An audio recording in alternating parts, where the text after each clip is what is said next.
Welcome back, everyone, to another explainer. Let's get right into it. Today, we're taking a really fascinating deep dive into the real-world blueprint of a modern East African agribusiness. But this isn't your standard traditional farm story. This is the brainchild of Nicholas Moinde. He's actually a software engineer by profession, and he is directly applying his systems thinking mindset to the soil.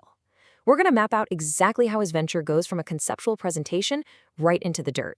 Okay, let's dive into this. We are looking at Feltrust Agriventures, and we've actually got our hands on Nicholas's literal business and operational planning materials. As you'd probably expect from a software engineer, this operation isn't just about scattering seeds and hoping it rains, right? It's a highly structured, meticulously financially modeled enterprise. There is so much we can learn by just popping the hood and looking at how he's engineered this path to profitability. Here is our roadmap for today. We'll start with the Feltrust business overview, then break down their beef-cattle partnership model, the home farm poultry operations, that absolutely crucial borehole infrastructure, how they're sourcing startup capital, and finally, the financial forecast. Section 1, the Feltrust Agriventures business overview. Feltrust is actually a really cleverly diversified enterprise. Their primary livestock operations are split into two completely distinct management structures, beef cattle and poultry. But they also bring in a third major pillar, which is cotton farming. This agricultural trifecta is just a brilliant way to hedge their bets. They're mitigating risk across both livestock and cash crops, diversifying not just what they produce, but how they produce it. Let's move to and see how this builds in Section 2, the beef cattle partnership model. So when it comes to the beef cattle, Feltrust isn't just building one massive, expensive enclosure and doing all the work themselves. Instead, the cattle are actually decentralized, managed across entirely different partner farms and households. But to make a dispersed system like that actually work, you definitely can't just rely on handshakes. You need a highly structured, formalized partnership model where everyone knows their exact job. Now, what's really interesting about this setup is how perfectly the risks and responsibilities are distributed in this ecosystem. You've got the owner, they put up the capital, buy the cattle, find the ultimate market for the beef, and issue the profit shares. Then you have the partial owner. They're the ones physically housing the animals, doing the daily grind of feeding, watering, and giving meds. And finally, the ground coordinator, whose entire job is oversight, supporting the partial owners and reporting back. It is literally a beautifully balanced ecosystem of capital, labor, and management. Section 3, home farm poultry operations. Now, for their poultry operations, it's a complete 180. Feltrust brings everything strictly in-house. Unlike the cattle that are scattered all over the place, this is run individually as a sole proprietorship right from the home farm. For a software engineer like Nicholas, think of this like running a centralized in-house server. It demands intense daily focus because you're dealing with hundreds of birds in one single location, which obviously brings a totally different set of challenges. To handle all of this, they rely on a central firm manager. And let me tell you, the daily operational grind here is immense. This manager isn't just doing casual check-ins. They are in the trenches. They're overseeing basic daily operations, tracking and reporting costs, managing the breeding cycles, constantly monitoring the flock's health, and handling production, which means the careful collection of all those eggs. It's a super focused, hands-on management style that completely contrasts with how they handle the cattle. Section 4, borehole infrastructure and costs. Let's talk about water. In a Kenyan agricultural setup like this, a reliable water supply isn't some nice-to-have upgrade. It is the absolute, non-negotiable anchor of the entire venture. But drilling a borehole in this environment is a massive undertaking.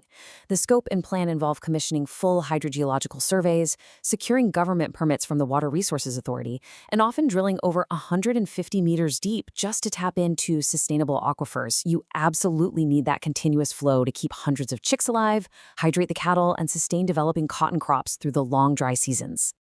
So, the crucial point is this number, 1 million Kenyan shillings. That is the projected cost just to establish this water source. I want that to sink in for a second because infrastructure eats capital so fast. In a Kenyan setup, that million shillings goes toward bringing in heavy drilling rigs, dropping steel casing to stop the hole from collapsing, and installing high-capacity solar pumps. Basically, you need the water to make the money, but man, you need the money to get the water. Section 5, sourcing the startup capital. So how do you pay for all that? Well, the aggregate startup capital required just to kick this business off sits at 2.5 million Kenyan shillings. While personal savings and a few personal projects account for about 650,000, the absolute lion's share, 1.85 million KES, relies heavily on external leverage. We're talking grants or bank loans. To get that, the business has to convince outside financiers that this whole blueprint is actually viable. And this brilliantly illustrates exactly where that $1.85 million loan is going. Over half of it goes straight into the ground for that borehole we just talked about. Another 650,000 secures the initial living assets, 20 beef cattle and 200 chicks. Then, 200,000 goes toward building the physical infrastructure, like feeding zones and egg-laying shelters.